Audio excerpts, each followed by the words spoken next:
Hello students, welcome to Optics and Tutorials. In the previous class we have seen a very basics of energy band gap structure.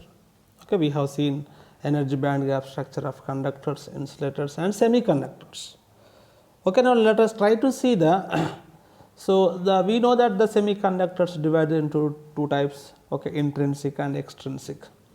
If we see the energy band graph of energy band structure of intrinsic and extrinsics, so that is also very important to understand the next topics. Today let us see two topics.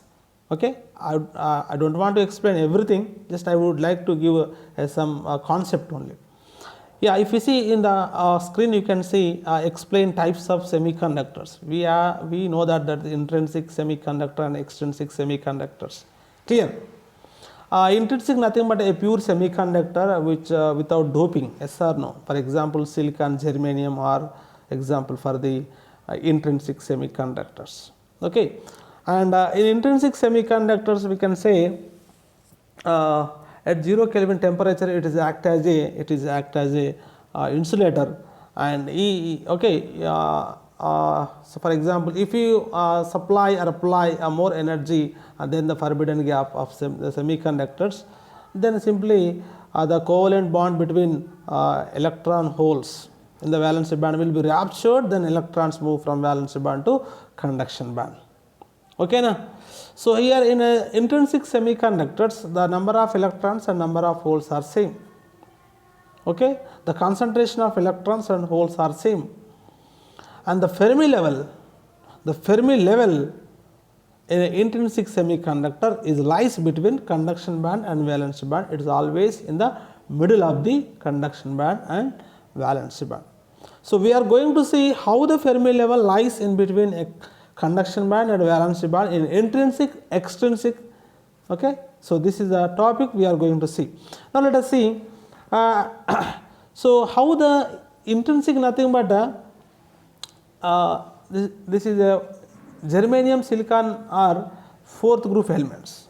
So fourth group elements always having a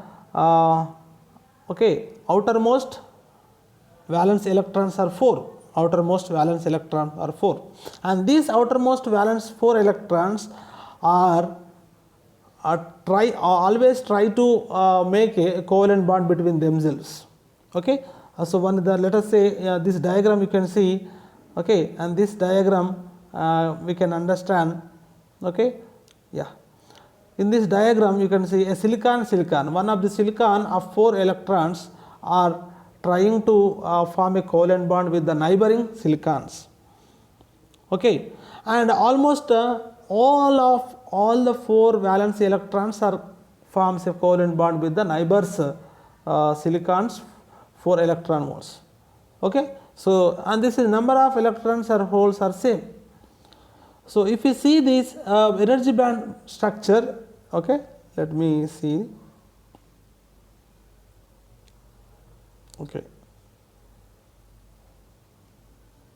Right.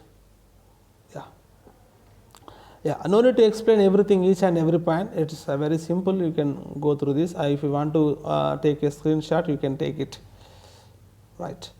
And this this is a very important concept. And whatever the diagram is there, this one, and this is tells us how the intrinsic semiconductors outermost electrons are making covalent bond between the neighboring semiconductors and neighboring silicons. This is okay. And so if you see this the energy band structure for this intrinsic semiconductors, that is always lies between lies nothing but, let me say, you can see this, and this is the conduction band and this is the valency band. Clear? And always it lies between conduction band and valency band. This is a Fermi level or forbidden energy gap, and this Fermi level in intrinsic Fermi level in intrinsic, that is what always at the center of the forbidden gap. At the center of the forbidden gap lies in between conduction band and valency band. That's why we can say the number of electrons and holes are equal in the intrinsic semiconductors. Yeah, we know that extrinsic semiconductors again divides into two components. Okay, na? So that is n-type semiconductor and p-type semiconductors. How the extrinsic becomes based on doping? Okay, the semiconductor intrinsic becomes extrinsic only. For example, silicon germanium is a pure semiconductors. Whenever it is doping with third A group elements like bagged 3 beryllium, okay, indium, thallium. So this code is the bagged 3. What is the code of the third A group elements? Bag it 3, Ba, okay, barium, and G nothing but gallium, indium, thallium. Okay, clear? So whenever these elements are doping with are adding with the silicon germanium, that is called impurities. Which are impurities? Whenever the impurities are added to the pure semiconductor, nothing but doping. So as we are adding these impurities, we will get the p-type semiconductors. In n-type, to form the n-type semiconductor, we should add the 5th A group elements. 5th A group elements.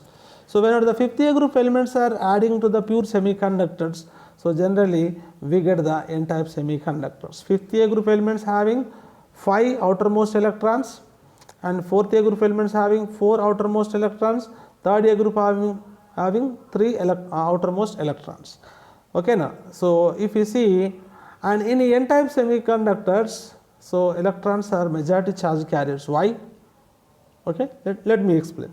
And this is the 4 outermost electrons, pure semiconductor. This is the 5 outermost electrons. Okay, na? This is what 5 phosphine. What are the elements in a 5th A group elements? 5 phosphine.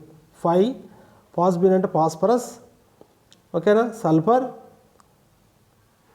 Okay, phosphine, boron, and then okay. So these are the 5 phosphine, and whenever these 5 electrons, silicon 4 electrons are combining with okay, na, 4 electrons. What is extra? This is extra. Okay, na? 5th A group elements. What is extra? And this extra is nothing but it want to donate to somebody. So that's why we can say donor impurities. It is called donor impurities. And this one of the electron is extra. So that's why there are number of electrons are more in a n-type semiconductors, and so that's why the majority charge carriers are electrons. And if you see this energy band structure, okay, you can see that, and this is the conduction band, this is the valence band, and what is the donor impurity level is very close to the conduction band. You can see conduction band lo undeti anni eppudu kuda electrons e, valence band lo eppudu untayi holes untayi. Whenever we apply energy to the material after excitation, okay, the covalent band will be raptured in the valence band, then electrons moves from valence band to conduction band, then holes are left in a valence band. Clear? కాబట్టి ఒకటి గుర్తుపెట్టుకోవాలి, conduction బ్యాండ్లో electrons ఉంటాయి, violence బ్యాండ్లో holes ఉంటాయి. Very good. So ఇప్పుడు and this donor impurity level is very close to the conduction band. So that's why we can say the electrons are maximum or electrons are more than the holes in a n-type semiconductors. You see this, okay, practice it, okay, and the level, the energy level, Fermi level or donor impurity level is very close to the conduction band in a n-type semiconductor. This is very, very important concept. And let us see, right. So if you see the p-type semiconductors, p-type, how the p-type semiconductor is formed? Whenever the third A group elements are combining with the pure semiconductors, third A group element nothing but 3 outermost electrons will combining with the 3 outermost electrons of silicon. Then 1 electron is extra, and this electron is waiting for somebody. So that's why we can consider it as a hole. Hole is the positive charge carriers which always waiting for somebody. Electron is the negative charge carriers which always ready to lose its energy or donate its energy. Okay na? Right. So here that's why in p-type semiconductor we can see majority charge carriers are positive charge carriers and minority charge carriers are electrons. So this is the energy band gap structure. We can see the acceptor impurity level is very close to the valency band. Valency band ku daggaraga undante emanattu holes ekkune annattu. The concentration of holes in a p-type semiconductor are more. The concentration of electrons in a n-type semiconductor are more. How can you say? According to band gap structure, according to this working structure. This is working working structure, we can say this is band gap structure. So these are the very important structures, band gap structures, by which we can understand the next questions, very important questions. Okay.